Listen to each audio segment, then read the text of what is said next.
A very good afternoon to all of you. I am Saloni from class 9th of a student of Lakshmi Prasad Memorial Public School from Gola Bazar, Gorakhpur. And today I am here all in front of you all to represent my topic, which is Kepler's law of motion. So in late 17th century, a German scientist Kepler gave three law of planetary motion, which are also known as Kepler's law of motion. So according to this law of motion, there are three law of motion, which is law of orbit, law of area, and law of period. Now one by one we will discuss about the laws. So first is law of orbit. Law of orbit states that all planets revolve around the sun in an elliptical path from at a focus of ellipse.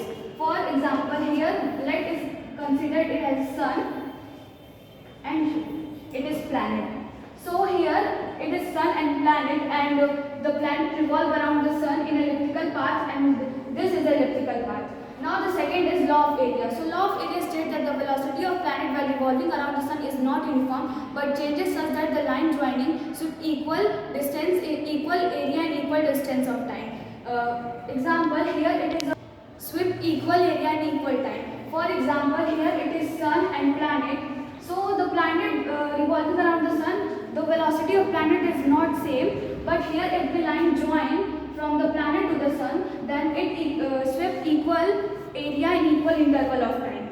Now the third is law of period. Law of period states that the revolution of any planet, the square of revolution of any planet by revolving around the sun is directly proportional to the cube of its mean distance. So according to this law, here it is sun and planet. So the revolution of planet is directly proportional to the mean of its cube distance from the sun. It can be written as,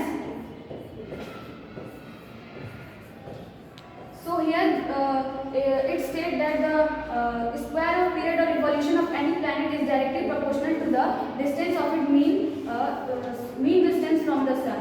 Here our distance is